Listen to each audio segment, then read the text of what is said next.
सलाम नमस्ते सत श्री अकाल, मैं हूं रजा और आप देख रहे हैं रजाग्राफी की मिडिल ईस्ट स्पेशल रिपोर्ट। तुर्की ने कर दिया है ऐलान।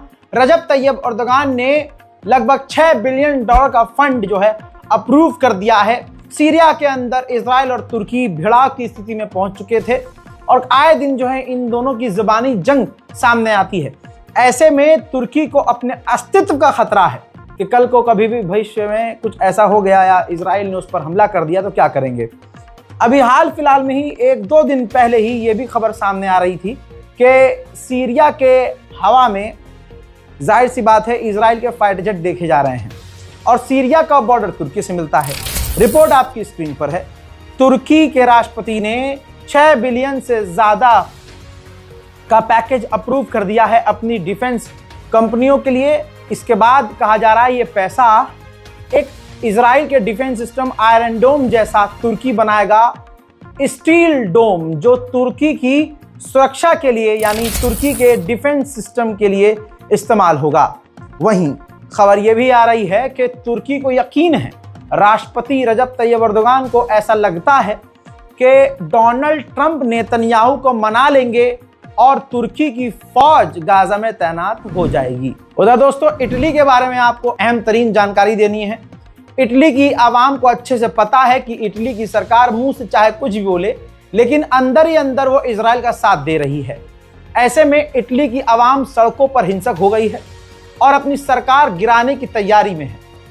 इटली के लोग सड़कों पर जमकर इजराइल और अपनी ही सरकार के खिलाफ प्रदर्शन कर रहे हैं। वहीं फिलिस्तीनियन मिनिस्ट्री ने एक लंबे समय के बाद कुछ बोला है और उन्होंने कहा है कि 33,000 बच्चे और औरतें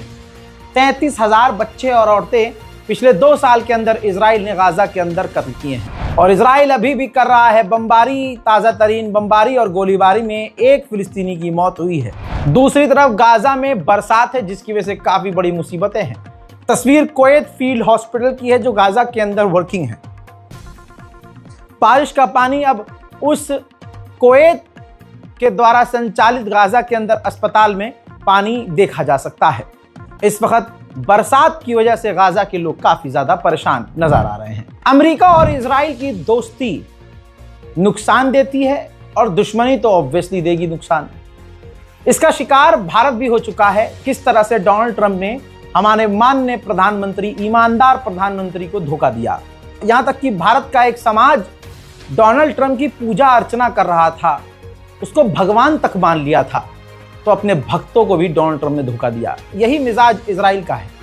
दोस्तों तस्वीर देखिए, जेरूशलम में जो फ्रांस की एम्बेसी है वहां एक इजरायली ऑफिसर पहुंच गया, मिनिस्टर, और जो फ्रांसीसी वहां मिनिस्टर थे, जो फ्रांसीसी लोग काम करते थे, उनको परेशान करने लगा कि तुम हमारे मुल्क में रह रहे हो और तुम्हारे देश के राष्ट्रपति हमें नुकसान पहुंचा रहे हैं, हमारे खिलाफ बयानबाजी कर रहे हैं, तुम ये हो तुम वो हो। सोचिए, ये आम इंसान नहीं कर रहे हैं, इजराइल के जो लोग हैं उनके खून में है मॉब लिंचिंग, और वो बंदा फ्रांस का है।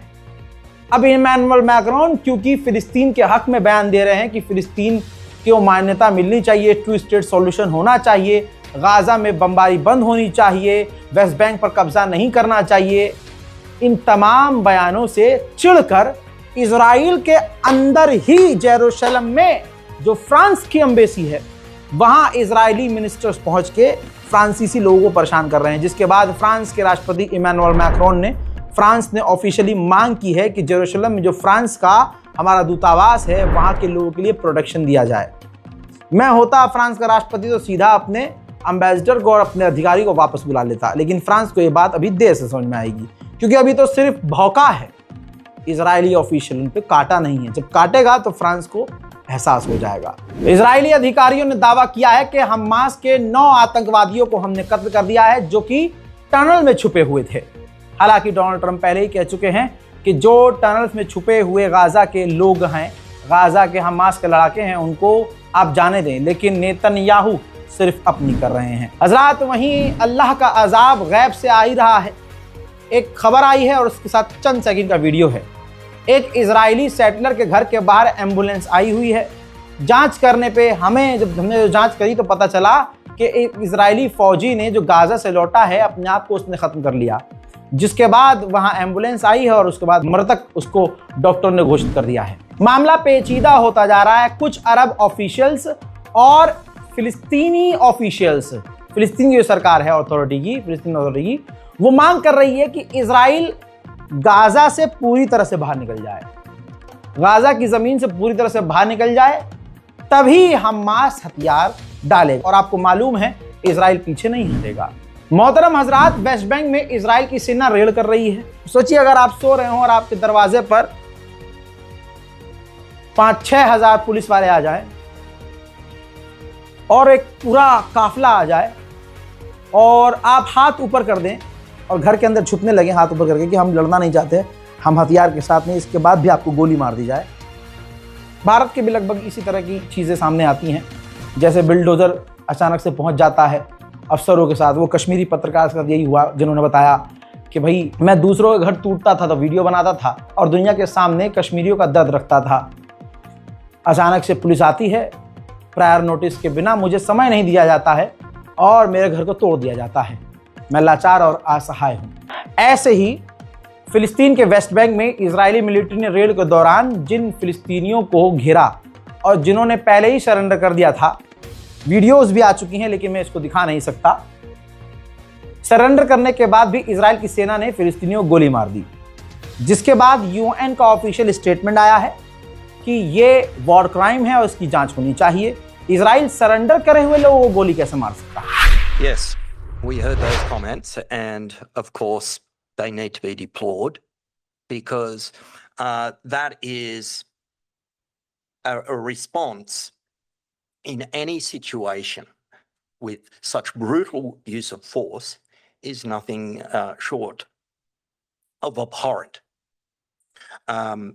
There are mechanisms, there's rule of law, there's due process, ways in which you handle cases. The solution is not to pull a gun and shoot. हजरात सोचिए इतना बड़ा बवाल होने के बाद इजराइल ने क्या ही किया होगा। इजराइल ने उन ऑफिसर्स को जिन्होंने फिलिस्तीनियों को वेस्ट बैंक में गोली मार दी थी सरेंडर करने के बावजूद, उनको समन किया, पूछताछ किया और पूछताछ करने के बाद उनको छोड़ दिया। UNRWA ने अब खुद कह दिया है, मैं तो भौंकते भौंकते थक गया लेकिन अब तो ऑफिशियल बोल रहे हैं। लेकिन अल्लाह का यही तो करम है कि मैं आपको इन लोगों से पहले बता चुका था और बताता हूं और अपने लोगों को बता देता हूं कि देखो ये हो रहा है। UNRWA ने कहा कि इजराइल के आतंकी हमलों की वजह से परेशान होकर वेस्ट बैंक से 32,000 लोग फिलिस्तीनी पलायन कर चुके हैं। मैं अलग से भी वीडियो दिखा नहीं सकता हूं जो इजराइल के लोग जुल्म कर रहे हैं। बाजू में लगी हुई तस्वीर में देखिए आप, एक बूढ़ी औरत को एक इजरायली दौड़ाकर डंडी से मार रहा है, एक बुजुर्ग इंसान को पीटा जा रहा है बुरी तरह से। ये इजराइल के लोग हैं इंसानियत के खिलाफ। और ऐसे ही इजराइल की यही हरकतें भारत के एक खास समुदाय को बड़ी पसंद आती है। इसीलिए तो अलीगढ़ का ये वीडियो याद होगा जिसमें एक बुजुर्गवार जो कैब चलाते हैं उनसे एक सुअर ने कहा कि फलाना फलाना नारा बोलो।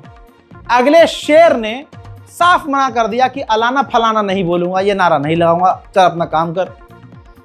और इसी वीडियो में उसने कहा आतंकी ने कि 3 दिन में तू बोलेगा ये। दोस्तों 3 दिन में वो बोला नहीं। अलीगढ़ पुलिस उन्हें गिरफ्तार भी नहीं कर पाई, इस आतंकवादी को जिसने वीडियो बनाई, और इसके अकाउंट पर दर्जनों इस तरह की वीडियोस मौजूद हैं। शासन प्रशासन यहां फेल हो गया। तो आप समझ सकते हैं कि भाई मुसलमानों से नफरत करने वाले हर एक्शन को भारत का एक समुदाय क्यों पसंद करता है। दोनों की हरकतें सेम हैं। वहीं वेस्ट बैंक से लगातार फिलिस्तीनियों की गिरफ्तारी है। ये देखिए हाथ पैर बांधकर, उनकी आंखों पर पट्टी बांधकर इजराइल की सेना निहत्थे फिलिस्तीनियों को लेकर जा रही है। कहां लेके जा रही है, कहां मार डालेगी, किसी को कुछ नहीं पता। आपको भी ज्यादा खुश होने की भारत के मुसलमानों को जरूरत नहीं है, क्योंकि बैठे बिठाए योगी जी ने उत्तर प्रदेश में आधार कार्ड पे जो आपका डेट ऑफ बर्थ है उसको अमान्य कर दिया है। कल को कह देंगे आपका पासपोर्ट अमान्य हो गया, कल को कह देंगे कि आप, अगर हमने वोट दिया आधार कार्ड के जरिए तमाम डॉक्यूमेंट बने, तो अगर हम आज हमारा ये आईडी, हमारी पहचान, हमारा ये डेट ऑफ बर्थ गलत है तो हमारे तमाम डॉक्यूमेंट गलत हैं। जब तमाम डॉक्यूमेंट गलत हैं तो फिर तो शुरू से ही सब कुछ बेकार है। इसके बाद आधार कार्ड बनने के बाद से जो भी काम किए गए हैं, चाहे हमने वोट दिया हो, चाहे हमने मोदी जी को चुनाव में वोट देकर प्रधानमंत्री बनाया हो, ये सब गैरकानूनी हो गया। हज़रात, अभी तो सिर्फ आधार कार्ड का एक चीज अमान ने बताया है। कोई वही नहीं रात को 8 बजे फलाना आके ऐलान कर दे कि भाइयों बहनों आज से आपका आधार कार्ड अमान्य है, आज से आपका वोटर आईडी कार्ड अमान्य है, आज से आपका पासपोर्ट अमान्य है। मान्य क्या होगा? सिर्फ भारत का वाहिद एक राजा मान्य होगा, बाकी सब अमान्य होंगे। जल्दी से चैनल को सब्सक्राइब कीजिए ताकि तमाम आपको ऐसी जानकारियां मिलती रहे। मुसलमान अभी भी सो रहा है, उसको पता ही नहीं है कि आपस में लड़ने की अब जरूरत नहीं है। हम आपस में लड़के मर रहे हैं। अगली पूरी तैयारी की जा चुकी है हमसे नागरिकता छीनने के लिए। भारत के मुसलमानों को इस बात का एहसास ही नहीं है कि ऐसा तो नहीं कि एनआरसी की जगह एसआईआर लागू करके एक तरह से चादर के नीचे से एनआरसी लागू कर दी गई है। कोई सोच नहीं रहा है, कोई बोल नहीं रहा है। सारे मुसलमानों को कायगी पड़ी है। सबके स्टेटस पे आप देख लो, शिया सुन्नी को बुरा कह रहा होगा, सुन्नी शिया को बुरा कह रहा होगा, वो दोनों मिलकर बरेलवी को बुरा कह रहे होंगे, बरेलवी इन दोनों को बुरा कह रहा होगा। देखते ही देखते इनके मदरसे ही बंद हो रहे हैं, देखते देखते इनकी मस्जिदें टूटी जा रही हैं। इनको शिया सुन्नी करने से फुर्सत नहीं है। सारी दुनिया को पता है, कम से कम हिंदुस्तान के लोगों को तो मैं रोज बताता हूं ये हो रहा है वेस्ट बैंक में। ये देखिए, जब इंटरनेशनल पत्रकार वेस्ट बैंक में पहुंच रहे हैं तो इजराइल की फौज इंटरनेशनल जर्नलिस्ट को वहां रिकॉर्ड करने से रोक रही है, पत्रकारिता करने से रोक रही है। वेस्ट बैंक में इजराइल ने इतना आतंक फैला दिया है कि अब जो उसके साथी थे भले ही मरे मन से कह रहे हैं, लेकिन ये देख लीजिए, जर्मनी, फ्रांस, इटली और ब्रिटेन सबने इजराइल से कहा है इंटरनेशनल लॉ का उल्लंघन मत करिए, और जो आप आतंक मचा रहे हैं, उत्पात वेस्ट बैंक में मचा रहे हैं, बाज आ जाइए। मोहतरम हजरात, वहीं वेस्ट बैंक के अंदर, फिलिस्तीन के वेस्ट बैंक में यह भी हो रहा है कि मस्जिदों को आग लगाई जा रही है। तस्वीर देखिए, मस्जिद को फिलिस्तीन के वेस्ट बैंक में आग लगा दी गई है। मोहतरम हजरात, ये तस्वीर देखिए और सोचिए, अगर आप हिंदुस्तान से हैं, भारत से हैं, कि भारत के एक खास समुदाय के लोग इजराइल को पसंद क्यों करते हैं, फिर इजराइल से ही इंस्पायर होके और भारत में जो एक खास पार्टी है उसके नफरतिया बयान की वजह से भारत में भी मस्जिदों में आग लगाई जा रही है। भारत के उत्तर प्रदेश की भी मस्जिद को देख लीजिए। मिर्जापुर में 3 आतंकवादियों ने रंजीत सेठ, रोहित गुप्ता, गणेश उर्फ कृष्णा, प्रिंस मयूरा और रोशन, दोस्तों पुलिस ने गिरफ्तार तो कर लिया है, लेकिन मस्जिद को किस तरह से आग लगाई गई है आपके सामने है। दैनिक भास्कर, जी न्यूज, आज तक, दैनिक जागरण, ये तमाम जितने मुसलमानों के खिलाफ आतंकवाद फैलाने का काम करने वाले गोदी मीडिया हैं, किसी ने ये नहीं दिखाया, बल्कि नाम तक नहीं चलाया कि किन लोगों ने मस्जिद में आग लगाई। पुलिस प्रशासन ने इस बात को बताया है कि हमने 24 घंटे में गिरफ्तारी की और इन तमाम लोगों ने कबूल किया है कि हाँ, हमने मस्जिद में आग लगाई। हिंदुस्तान के मुसलमानों, तुम अपनी मस्जिद ही बचा लो, बहुत बड़ी बात है। उधर बैतुल मुकद्दस में, मस्जिद अल अक्सा में मुसलमान नहीं जा पा रहा है, फिलिस्तीनी नहीं जा रहे हैं, लेकिन आप ये तस्वीर देखिए, अल्लाह अकबर, यहूदी जा रहे हैं, वहां मिलिट्री तैनात है। आपको मध्य प्रदेश की संजौली मस्जिद तो याद नहीं आ रही? नहीं आ रही होगी आपको, वहां भी ऐसे ही तस्वीरें हैं। वहां भी हिंदू संगठनों ने धमकी दी है कि ये कर देंगे और वो कर देंगे, जुमे की नमाज आज अगर वहां हो गई। मध्य प्रदेश में सरकार किसकी है? कांग्रेस की। कांग्रेस क्या दावा करती है? मोहब्बत की दुकान। बताइए कौन से कद्दू की दुकान? राहुल गांधी। इधर से आलू डालो, उधर से सोना निकलेगा। हालांकि ये उनका बयान नहीं है, ये बड़े वाले का था, उन्होंने कोट किया था, लेकिन अब तो मेरा मन भी ये कहता है कि भाई ये आदमी वही है, इधर से आलू डालो उधर से सोना निकालो। झूठ, हर आदमी मुसलमान से झूठ बोल रहा है। दोस्तों सेटलमेंट भी हो रहे हैं, आपको पता नहीं है? नहीं, मैं ये तस्वीर दिखाना चाहूंगा, ये देखिए। वेस्ट बैंक में, फिलिस्तीन के वेस्ट बैंक में सिर्फ मस्जिदों में आग लगाई नहीं जा रही है, बल्कि वहां पर कब्जा किया जा रहा है, जिसे सेटलमेंट कहते हैं इंग्लिश में। वहां फिलिस्तीनियों के घरों पर कब्जा किया जा रहा है। सामने से जो दुश्मन हो ना, वो कम खतरनाक होता है, अपनों में जो गद्दार होता है ना, वो ज्यादा खतरनाक होता है। फिलिस्तीनियन गद्दार ग्रुप अबू शबाब जो पहला गद्दार ग्रुप है, इस ग्रुप ने, ये तस्वीर देखिए, फिलिस्तीनी एक लड़की को, नर्स को किडनैप करके इजराइल को दे दिया था। महीनों तक ये गायब रही और कई महीने के बाद इजराइल ने जब इसको रिहा किया, तो अब ये बिटिया, ये बहन बता रही है कि उनके ही मुसलमानों ने, मुस्लिम फिलिस्तीनियन अबू शबाब ग्रुप ने किडनैप करके इनको इजराइल को सौंप दिया था। इजराइल के अंदर एक यूट्यूबर ने इजरायली महिला से पूछा कि आप क्या सोचती हैं, क्या चाहती हैं कि गाजा के लोगों के साथ क्या किया जाए, डिटेंशन कैंप में डाल दिया जाए? तो उसने कहा कि नहीं, मैं सिर्फ ये नहीं चाहती कि डिटेंशन कैंप में गाजा के लोगों को डाला जाए, बल्कि तमाम फिलिस्तीनियों को डिटेंशन कैंप में बंद करके आग लगा देनी चाहिए। היא תומכת בתוכנית מסודרת לשלוח את כל העזתים למדינה שלישית שלעולם לא יחזרו. אם זה תלוי בי, כן, תלוי. לא רק שולחת אותם, בדרך מוודא שיש מחנות ריכוז שגם ישרפו אותם. If you want me to answer this in English, I would be more than happy to answer it. Go for it. The people from Gaza came over and destroyed us. अगर आप ये वीडियो भारत में देख रहे हैं तो ज्यादा कोसने की उनको जरूरत नहीं है, क्योंकि आपके पड़ोसी जो खास समाज से हैं, जो दिल्ली बम धमाके का बहाना बनाकर इस्लाम को ही आतंकवादी घोषित कर चुके हैं, आपके बारे में भी वो यही सोच रहे हैं। बाकी खबरें तो आपके पास आ ही रही होंगी। माननीय योगी आदित्यनाथ जी ने डिटेंशन कैंप बनाने का आदेश दिया है, SIR हो रहा है, आप भारत के हैं या नहीं, आपको वोटिंग का अधिकार है या नहीं, ये सब अब योगी जी तय करेंगे, भाजपा तय करेगी। आप, लेकिन आप कमाल है, आपको करना है अभी भी शिया सुन्नी। शिया सुन्नी करने में सबसे ज्यादा दम दिखाएंगे हम, लेकिन हक बात बोलने में और हक की आवाज उठाने में, हक के साथ खड़े होने में हमारा हगना निकल जाता है। सच्चाई है भाई, बुरा मत मानना। चल क्या रहा है दुनिया में आप सोच नहीं सकते।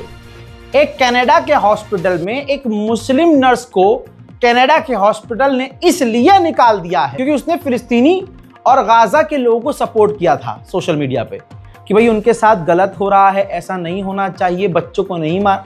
हक बात लिखने की वजह से उसको नौकरी से निकाल दिया। देखिए, I know why this reason is being taken, and I know that there is a political chokehold in our healthcare system whereby any view that is against the state of Israel results in people meddling with people getting jobs who are good employees, who are good doctors. I wanted to do a good job. I wanted to work for, I like what you guys do. I'm a great physician, and I'm not unethical or unprofessional or anything that they've accused me of online. And I wish that you had given me the chance to be a really good physician at your institution. I wish you gave me that opportunity. It's a chokehold, and it's a really unfortunate political chokehold because our patients deserve physicians who have different opinions and who do stand for liberation for all and against oppression. आप हिंदुस्तान से देख रहे हैं तो आपको बड़ा अफसोस हो रहा। अपने हिंदुस्तान, अपने भारत का भी यही हाल है। इसी हफ्ते का अपडेट है, मध्य प्रदेश में मुसलमान लड़कियां जो अपना हिजाब पहनकर, बुर्का पहनकर अस्पताल में गई थी, तो वहां एक जो संतरी बैठी थी उसको अच्छा नहीं लगा क्योंकि वो तो नंगे सर में थी। उसने हिजाब कह दिया अलाउड नहीं है। भाई वो तो इंक्वायरी करने गई थी, बहनें पूछताछ करने गई थी, वहां नौकरी पे थोड़ी ना गई थी, लेकिन फिर भी उनके साथ बदतमीजी इसलिए क्योंकि वो अपने भाई बहनों के सामने, अब्बा के सामने, भाई के सामने, चाचा के सामने चड्डी बनियान पहन के घूम लेते हैं, शॉर्ट्स पहन के। हमारे यहाँ आंखों में थोड़ी शर्म है, हालांकि ये बात अलग है, हमारी वाली जहां नंगी होती है भाई वो इतनी हो जाती है कि हमसे नहीं संभलती। मैं पर ही कहने। हाँ, उनका तो इलाज भाई हमारे पास भी नहीं है।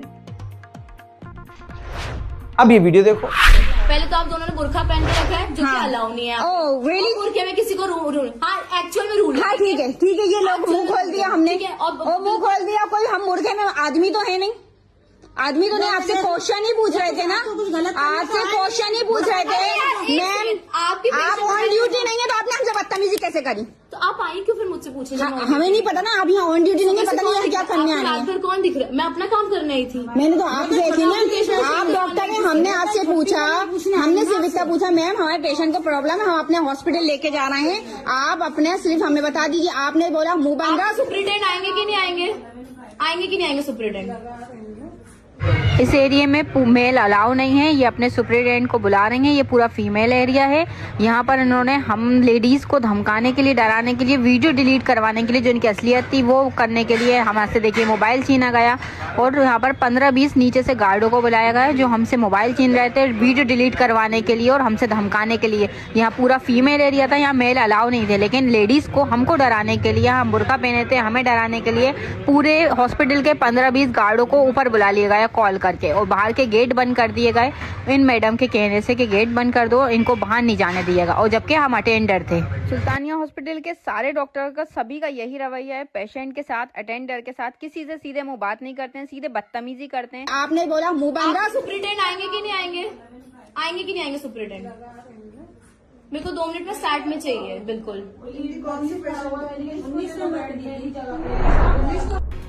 अब आप भी कह रहे हो रजा भाई आज क्या हो गया? मिडिल ईस्ट रिपोर्ट में आपने तो पूरा नेशनल प्राइम टाइम का तड़का मार दिया। सब्सक्राइब कीजिए ऐसे रोज बेहतरीन तड़कों के लिए, जानकारी के लिए भैया, हंसी हंसी में तमाम खबर जानने के लिए सब्सक्राइब कर लो। उधर अमेरिका के अंदर यह बात तो क्लियर है कि जो भी जेन्युइन लोग हैं, ईमानदार हैं, हिंदू, मुस्लिम, सिख, ईसाई, ऑर्थोडॉक्स, अल्ट्रा ऑर्थोडॉक्स, जो भी है भाई, वो इजराइल के साथ नहीं है। बड़ी बड़ी एजेंसियां भी इसलिए मजबूरी में इजराइल के साथ हैं क्योंकि अगर वो इजराइल के साथ नहीं देंगी तो उनकी कंपनी डुबा दी जाएगी। अब आपके स्क्रीन पर एक सोर्स है, खबर के जरिए खबर बता रहा हूं। पता ये चला है इजराइल के समर्थन में अमेरिका ने एक बिल पास किया है, जिस बिल में यह है कि अमेरिका में जो स्कूल हैं, जो स्कूल इजराइल के खिलाफ काम करेंगे, इजराइल की बात नहीं मानेंगे, इजरायली विरोधी होंगे ना, उनको फंडिंग नहीं दी जाएगी, उनके पैसे रोक लिए जाएंगे। हजरात, मिडिल ईस्ट रिपोर्ट में अभी बहुत कुछ है, बहुत कुछ हो रहा है। फिर से बताऊंगा, थोड़ी देर बाद दोबारा आऊंगा। इस रिपोर्ट को शेयर कीजिएगा, इस बारकोड का इस्तेमाल करके गाजा और फिलिस्तीन की मदद के लिए आगे आने की कोशिश कीजिएगा। कुछ नहीं कर सकते तो पूरी दुनिया में मुसलमानों में एकता पैदा हो, दुआ कीजिएगा। हम सब मिल कर रहें, दुआ कीजिएगा। हमारे बीच जो कौम के गद्दार हैं, अल्लाह उनके दिलों को सीधा कर दे, दुआ कीजिएगा। मोहम्मद व आले मोहम्मद के सदके पूरे भारत में शांति और अमन आए, दुआ कीजिएगा। फिलहाल के लिए इतना ही। जय हिंद।